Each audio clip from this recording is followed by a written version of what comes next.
Well, it's been a great, yes, sir. Could I ask you a question, Jim, real quick? It's okay. Earlier in your presentation about your group that goes out to the community and different folks, do you run into a lot of people who are ODing out there or anything, or need emergency kind of? Not to the extent. I remember reading some of these mortality studies, and there was one from Los Angeles maybe 10 years ago or something like that. And it struck me because the #1 cause of death out here, as opposed to Boston or where we are, was overdose. It was huge. And so, yeah, if you link with the naloxone kinds of programs and others, I think that's a really good way, because you all will have the connections through which they can then connect with the people who really need it. But we do see overdoses, but it's nothing like you've got out here. So this is the final portion, and I appreciate your endurance. Obviously, you're getting to know you in the circle is really, really good for me, and I understand where you're all coming from. But if you do have interest in setting up street medicine in this community here, first of all, I just want to say we've got your back.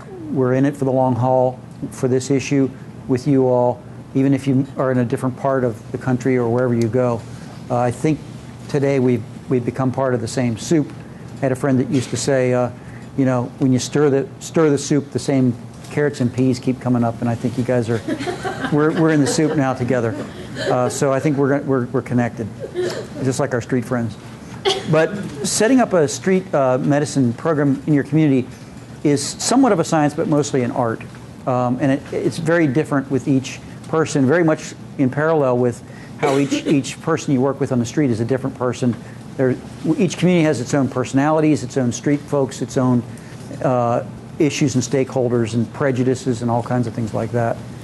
I think it's really important, and this may not be the best sort of summary of the philosophy. I have in the manual I gave you one that I thought through a little bit better. I haven't looked at for a little while, but I think on the first page there's a summary of the core principles that are commonly used in street medicine delivery.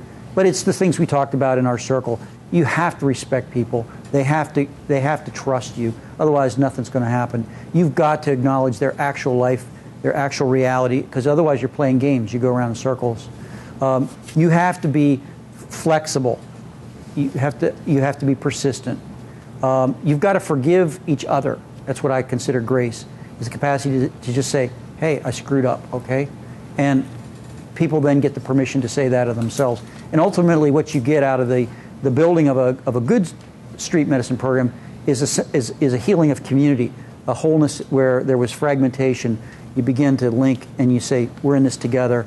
And once you're together, you can solve problems that you could never imagine that you would be able to. So I think the goal of this is to some degree forming community. Getting prepared, get a hold of us at the Street Medicine Institute. Let us know what you're up to.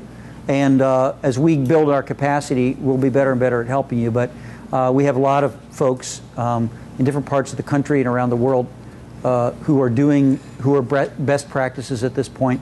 And another great place to look, of course, is Healthcare for the Homeless. Their website is something that can't be paralleled anywhere in terms of homeless health resources.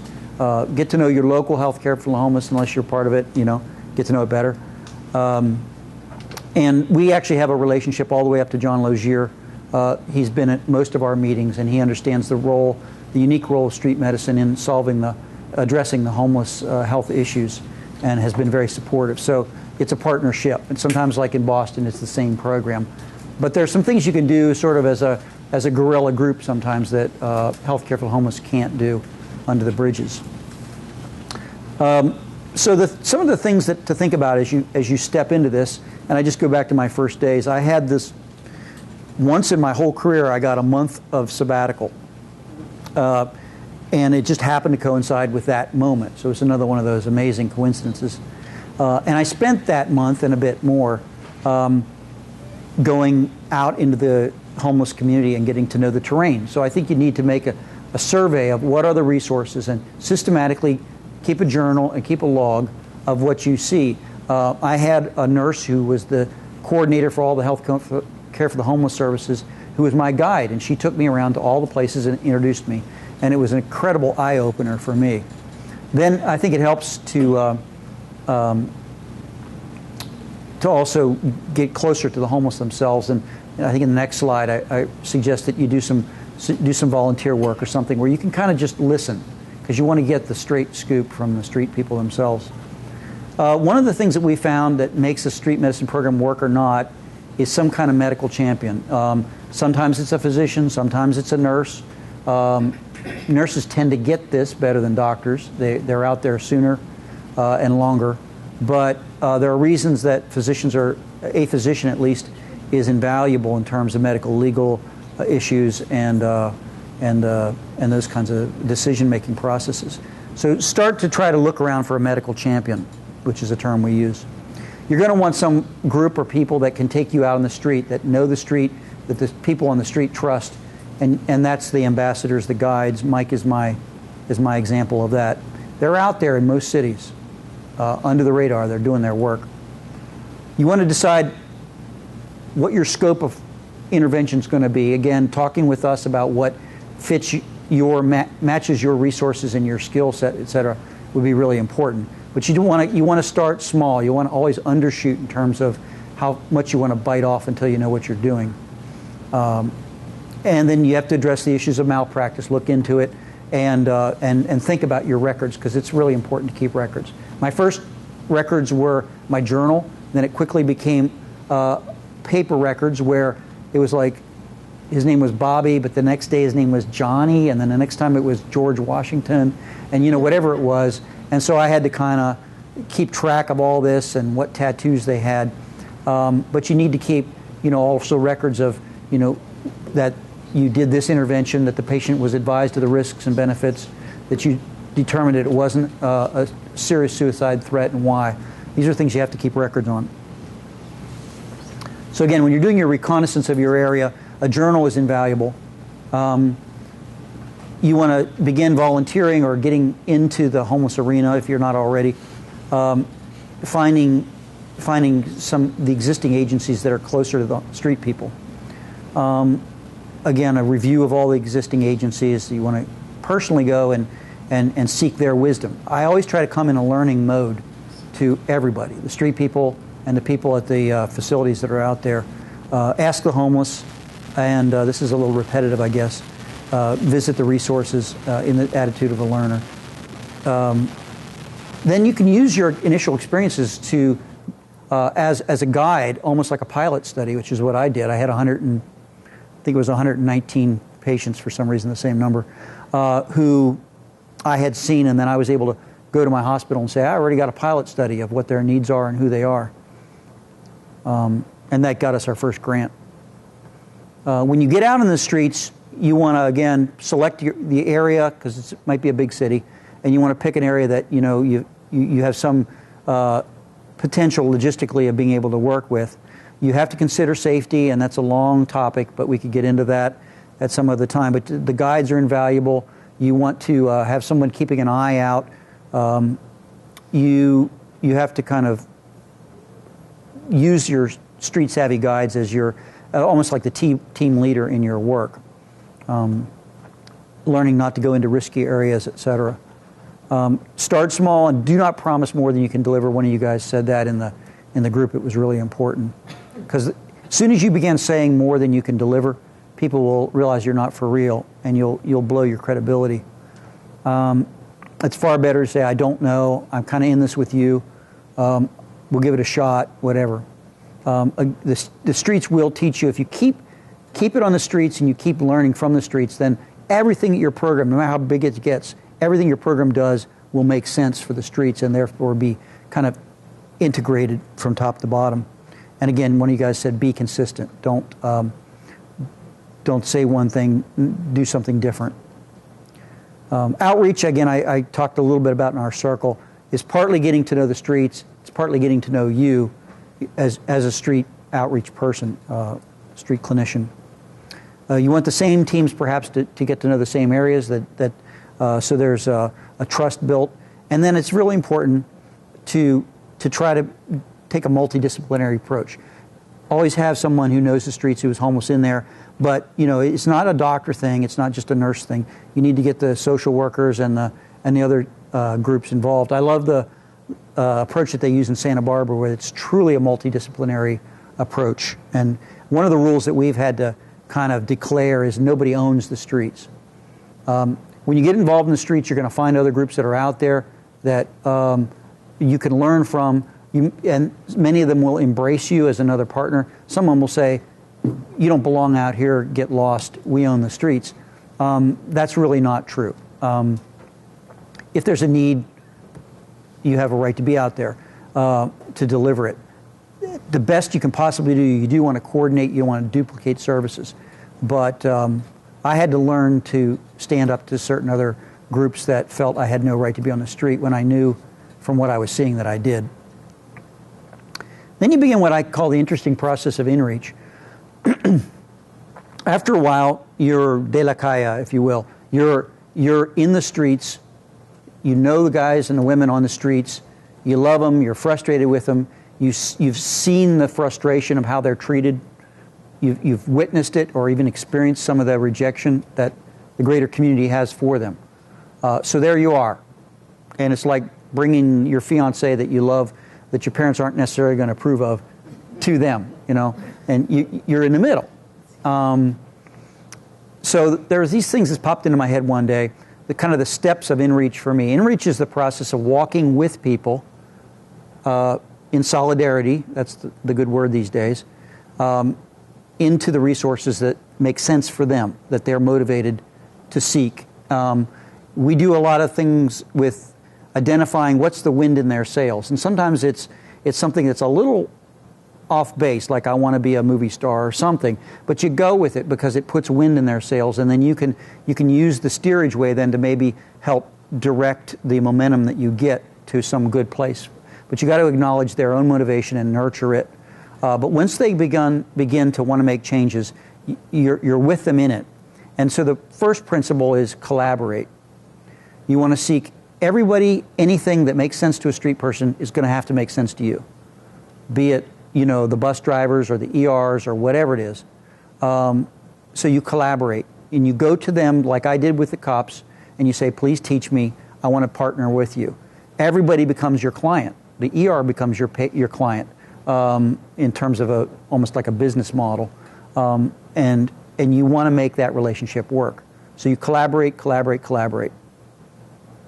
Then you get to the point where, okay, this group, we're trying to collaborate with them, but they're kind of full of crap because they're not doing what they say they're going to do. And then you begin to advocate. And for me, I'm not a confrontational person, but if I'm standing up for somebody that I care about on the street, I can do what I need to do, or find a way to do it. So the first part of it, to advocate, is to educate. You just educate, humanize. That tape actually for us in Pittsburgh does a lot because it humanizes 3 of the street folks. But to advocate even goes beyond that, and it's gotten to the point where the reason we have a street psychiatrist with us who's paid part-time is that we took funding from a group that wasn't doing work with street people that said they were in the mental health arena. So, that's strong advocacy for the street clients. Then you come to a point where there's no solution. No one's thought of a solution. It's nobody's fault. And then you have to innovate. And to do that, I think you need to, again, go back to collaboration. One of our prime examples for us was our severe weather shelter. It was minus 20 degrees Fahrenheit in our streets for 11 nights in Pittsburgh, probably the coldest in history. And we were out there. We knew the street folks. We could see they were going to die. The shelters were either full, or I would go with someone into the shelter. And if you can believe it, I remember going with a guy named Sean, and the shelter director said, "Oh, Sean, you're not allowed in here. You broke the rules 2 years ago." It's minus 20. And Sean, because we'd got the severe weather shelter started, he was able to stand up to that guy and say, "I don't need your help. I'm here helping Doc. And and we're dropping this guy off." So I love the pride that Sean, stood up to him and said, "You're full of BS. We're saving lives tonight." What we did was someone had a key to the county building, and we went in on a Friday. We snuck in, and we put people in the hallways and in the stairwells and everything to keep them from freezing to death. And then Monday, the county came, and instead of throwing us out, they looked around and they said, we'll bring soup. So they brought soup, and we've been good partners with the county ever since. So you innovate together to make solutions. And finally, something that's really important is you celebrate. You celebrate as a community your successes, and like with our Memorial Day, you celebrate the people's lives who were lost, the value that they had. So that's inreach. And it's a process of building community from the ground level up, and I think it potentially can heal the whole community from that approach. Then you need to begin to, look at what you're doing and start to organize the effort. In Santa Barbara, they're still almost 99% volunteer. We are not. We're like 50-50 at this point, maybe. But you got to start thinking about these things. I think it's very important to initially invest in your outreach guys and women. Make sure that they're taken care of, because they're your ambassadors. And if you don't treat them with respect, your philosophy is all wrong. I think it's very important to invest in information management, because that's a moral responsibility and a legal requirement. Follow-up is really important to begin to think about what are you going to do with that issue the next day. And beginning, not promising the world again, but there are some things that you do need a follow-up plan for. The issues will find you too. At some level, you're going to need to have an administrative component, and that might be an existing organization, or you may have to get your own administrative component that thinks like you do and is able to digest the value of this kind of program. You want to begin to orient your volunteers and train, get some legal counsel, and then make decisions about, do you want paid staff? If you do, how many? There's advantages to having people that are accountable with a paycheck. Then there's advantages of volunteers and the energy that's there. But regardless, I think everyone needs to be looked at the energy that they bring to it and validate that, because you can get so much more out of even a paid staff person if they feel like they're in it because they love what they do, and to squish that and put someone in a box is not a good way to build your program. And then you have to make a decision whether you're going to get your own nonprofit status, which most likely you're either going to want to dovetail into another one or get your own in order to get the donations that you need. So do you start a new one, or do you work with an existing organization? I'd say that there's lots of advantages. Like, I worked with my hospital, and they had a mission, and I believed in that they were sincere, and it's worked. But there's a lot to be said for if there's not a really true good philosophical fit, you might be better off starting your own nonprofit that gets it, and that you can build it right from the ground up. Healthcare for the Homeless is going to be your partner. Your county human resources, the emergency room departments, I think, are good people to go to early and develop relationships. Oftentimes it is one person or two that really gets it, and that's going to be your snitch. And they're the one that's going to call you about your street person that's going on the street, and you nurture those relationships. And you get spies all throughout the city that it's kind of like a hidden community of people that care about the homeless. You're going to get to know the shelters, the housing recovery programs, and the teaching institutions. I think that medical education, from my point of view, is really key. I have two of my former students here presenting, so at least two, I guess. So I think nursing, medical students, all the disciplines should be included, and a place should be found where their dreams and their strengths can be used. You're going to need somebody that can coordinate and cooperate with you on that. So within their own school, you need to identify a point person that can kind of act as a gatekeeper and understands the culture, because you don't want to bring too many people out under the bridge and make it a big tour of any kind. You have to respect the dignity of your thing. But if you find those leaders, they are going to do more good maybe than all the good that we were able to do during our lifetime. And I've seen that actually happen. You want to pick the partnerships that you have with different kinds of schools to make sure it's a good fit, and then stay in balance with the number of students. and what their expectations are. But look for opportunities, because they can do research projects that can actually let you move forward in terms of data collection and focused projects that you'd never have had the energy to do. And then you get to the higher level of a street medicine program.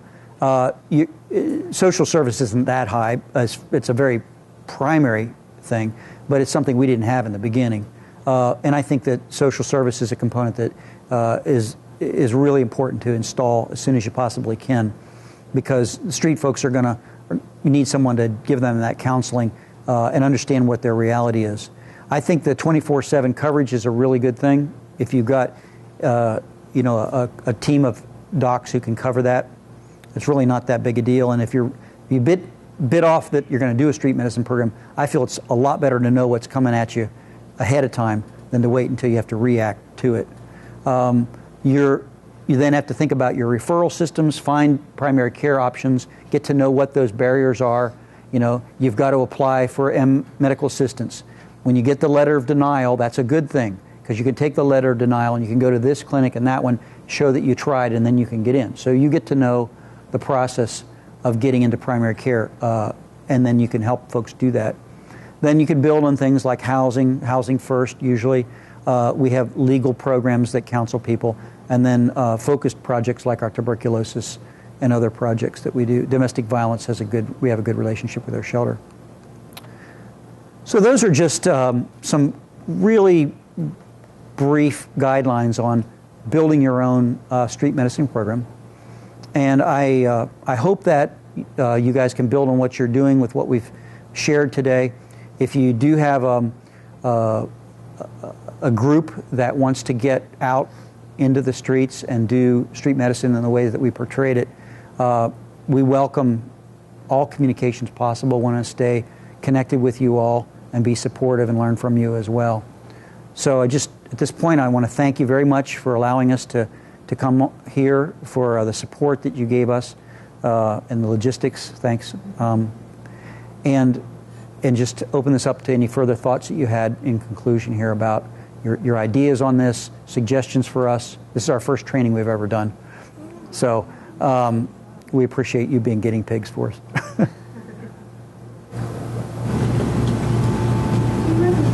That you can do this so well that it gives our government an excuse not to do anything about medicine for the homeless?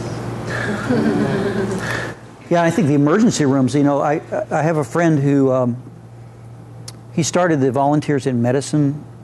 You should look that up. It's an amazing national model now, where retired doctors and nurses work with the working poor who can't get insurance.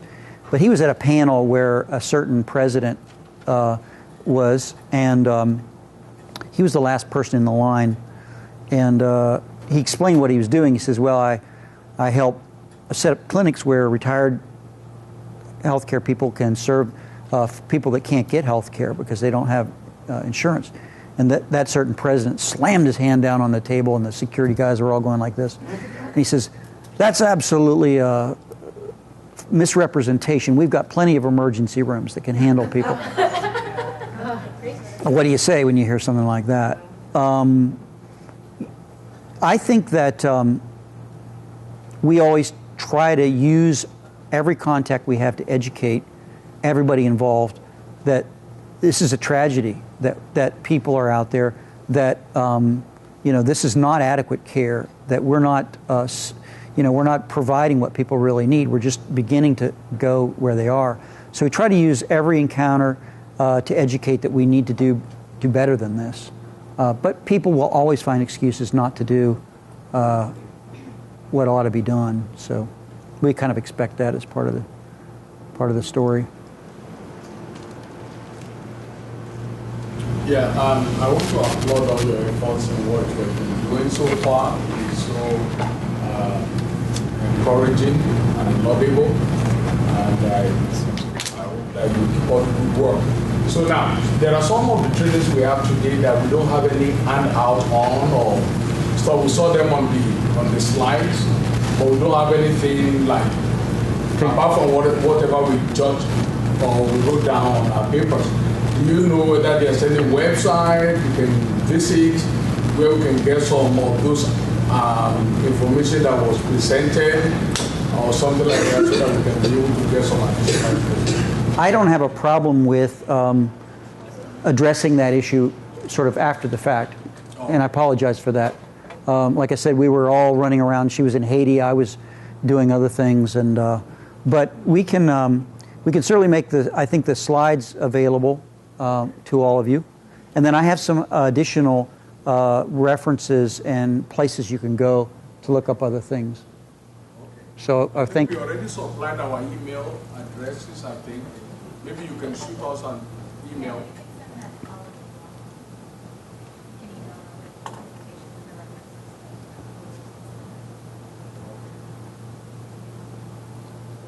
Thank you. So, like I said, we already are doing some form of street medicine, not to the same degree. And we also do the syringe exchange here in Oakland specifically. We're the primary folks for syringe exchange, but we're looking to do street medicine more around sexually exploited teens. So it's not this homeless, I mean, it's a totally different kind of situation. And so some of the chronic conditions that you were mentioning aren't the same things that we're experiencing with the teens. And they're so marginalized. A lot of them are, some kept in captivity, like they don't actually have that kind of exposure, or they're covered by the pimps are controlling their medical care. So we're worried about like safety, and there's a lot of things that we're coming against, and also law enforcement are particularly harsh in that category. So we've been having a hard time. Some get picked up for prostitution, there's a lot of things going on. So it's a very different situation. So we're trying to figure out how to incorporate some of that model. Do you have anyone who maybe was doing work with sex workers, sexually exploited teens specifically, that would, do the street medicine model? Yeah, the folks that I haven't really delved deeply into those arenas because we're cousins, but we're not, exactly on the same page, like you say. The principles, I think, are very similar, and you know them in terms of engagement and then looking for opportunities that work with the reality of that person and don't chase them off or get them in trouble or any of those kinds of things. But outside in Portland has a very good youth outreach program. I can't remember the name of it, but there's one in Minneapolis that blew me out of the water that works with youth. I don't know why Minneapolis has so many runaway youth, but they have one of the largest populations anywhere. Do you guys know of any other that specifically target at-risk youth? We're with the prostitutes, the drop-in center in Puerto Rico. But, I don't know that they focus on youth as much. They do have an amazing... They have a lot of young people there. They sure do. So, Iniciativa Comunitaria in Puerto Rico, if you speak Spanish, it helps because their websites are all in Spanish. But they, like she was saying, they built, as part of their very large program, they built a home where the prostitutes that are going to go out for the night, they can come and they can rest up so that they're not so tired when they go out. And they actually built rooms where, and it's run by folks that used to be in the prostitution field, who have been there, and the rooms are almost like your parents, if you had good parents, they would have had for you when you came home from college. So it's very non-judgmental, very affirming, and a lot of the prostitutes are getting out of that situation because it's another Pittsburgher, Mr. Rogers, said, we love you just the way you are. That's a message people have to hear, that you're okay. Don't worry about changing for me at this moment or anybody. Just you're loved. You're worth listening to and being heard. And then from that, then people will obviously open up. And if I hear any others. So that's like a core of who we are, the non-judgmental aspect. I know. But the issue is that sex workers we're getting to somewhat. It's the teens specifically that are forced, that we can't access. So we don't even know how to access them as much as we'd like to. And we're trying, but it's that kind of entree into that community and figuring out. Outside In is a highly studied and visited program. So if you just got a hold of them, and I wish I had, I remember who your medical director was, but he works with kids in Peru now. But I was in touch with someone there. Yeah? Scotty Warren's there now, my former social work student, who's up there getting her public health and MSW. She's not the director, but she'd be a great contact there. Scotty Warren. The website will get you there, though, because Yeah. it was about 6 months ago. I called them up, and they were very cordial and open.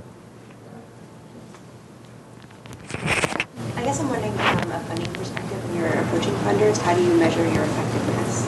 Yeah. Well, I'd like to be able to say we could, throw a package out, but we still haven't got to the point where we've got all the numbers that we would need to prove the business case. So we've been relying more on the moral argument and the kind of intuitive sense that this is has outcomes. I mean, typically we use how many people, we see, how many people could have been seen at an ER and weren't because of our program, and we project the dollar savings for that. So we're still at a very kind of a basic common sense appeal at this point. So funders, actually one of our biggest funders is HUD, because we do so much housing at this point. But that's not something you can start off doing unless you've got a program that has built up to that point. And that's a good outcome. How many people get into primary care that weren't in primary care? I don't have those numbers on me, but those are kinds of the basics. We'd love to be able to really prove that we have decreased the costs of a particular hospital in terms of length of stay, readmissions, and then looking at the whole population over time, like a prospective study where you can look at the entire cost, which includes not just the medical costs, but also the numbers of people that are being cycled through the jail system and courts and things like that as well. But trouble is, most of us that do this don't have the infrastructure to measure what we're doing, so it's kind of that catch-22.